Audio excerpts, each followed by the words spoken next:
Ishan Public School, Rahua Mustafabad, Azamgarh, affiliated to CBSE New Delhi. At this school, discover your potential with excellent teachers and top-notch facilities. The indoor assembly area for 3,000 students is enclosed to protect from sun, rain and dust, and it's well equipped with multiple fans for effective cooling. The school has a spacious and beautiful playground which includes kabaddi court, volleyball court and basketball court. The school provides good care for students with a 5 to 6 bed medical room for health issues. जिला bar association Azamgarh के न्यायालयों में व्याप्त भ्रष्टाचार पर उठाई आवाज़। आजमगढ़ 28 मई 2025। जिला बार एसोसिएशन आजमगढ़ ने न्यायालयों के व्यापक भ्रष्टाचार, अधिकारियों की मनमानी और न्यायिक प्रक्रिया में हो रही अभिनेताओं के खिलाफ कड़ा रुख अपनाया है। इस संबंध में 23 मई को एसोसिएशन के प्रतिनिधियों ने जिलाधिकारी आजमगढ़ से मुलाकात की और बिंदुवार समस्याओं पर विस्तृत चर्चा की। एसोसिएशन ने आरोप लगाया कि न्यायालयों में अधिकारी समय पर नहीं बैठते, निश्चित तिथियों पर आदेश प्राप्ति नहीं होते और कार्यवाही में पर्दाफाशी का अभाव है। साथ ही ये भी कहा गया कि बार के सम्मानित सदस्यों को प्राप्त सम्मान नहीं दिया जा रहा है और वादकारियों को बार बार परेशानियों का सामना करना पड़ रहा है। एक अन्य प्रमुख मुद्दा धारा 27(3) पोर्टल से नाम हटाने जाने का, जिससे पिछले 6 महीनों से वादाकारियों और अधिवक्ताओं में भारी असंतोष है। इस पर जिलाधिकारी महोदय ने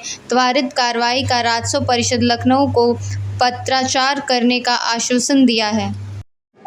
जो प्रेस वार्ता का उद्देश्य है वह न्यायालयों में व्याप्त भ्रष्टाचार पर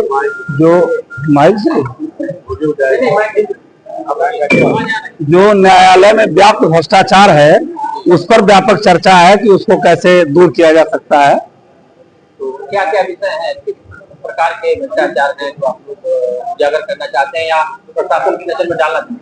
प्रशासन की नजर में व्याप्त भ्रष्टाचार के लिए हमने जो है 23/5/25 को जो है माननीय जिलाधिकारी महोदय से वार्ता किया था और जिलाधिकारी महोदय से वार्ता के क्रम में जिलाधिकारी महोदय ने हमको आश्वासन दिया था हमारे सदस्यों को कि जो 1 महीने का कार्यकाल आपको मौका दें, 1 महीने में जो न्यायालयों में व्याप्त भ्रष्टाचार है उसको हम दूर करने का पूरा प्रयास करेंगे और उसका परिणाम आपको 1 महीने बाद परिलक्षित होने लगेगा कि न्यायालयों में व्याप्त भ्रष्टाचार कम हो रहा है। आप लोग स्वयं देखेंगे। ये प्रयास हम जिलाधिकारी महोदय से हमको आश्वासन मिला है कि हम मीटिंग करके अधीनस्थ को समझा के अगर जरूरत पड़ी तो दंडित करके जिस भी विधा से होगा, जिले में जो न्यायालयों में व्याप्त भ्रष्टाचार है, समय से निर्णय नहीं आ रहे हैं, कार्रवाइयां पूरी नहीं हो रही हैं, न्यायालय समय से नहीं बैठ रहे हैं, तमाम जो पत्रावलियां हैं उनमें रिपोर्टिंग अथॉरिटी जो है रिपोर्ट जो है समय से नहीं दे रही है और या दे रही है तो वो चिन्हित करके दे रही है, चूज करके दे रहे हैं कि हमें किस पे रिपोर्ट देना है, किस में नहीं देना है। जिसमें लाभ पा रही है रिपोर्ट तुरंत आ जा रही है और जिसमें नहीं पा रहे हैं उसमें सालों से पत्रावली धूल खा रही है। तो ऐसी स्थिति में जो है जो बन रहा है वो हमारा प्रयास जिलाधिकारी महोदय से रहा है और जिलाधिकारी महोदय से जो आश्वासन मिला है उस पर जो है हम आश्वस्त हैं कि ये कमी दूर होगी। एसडीएम के किस एसडीएम के?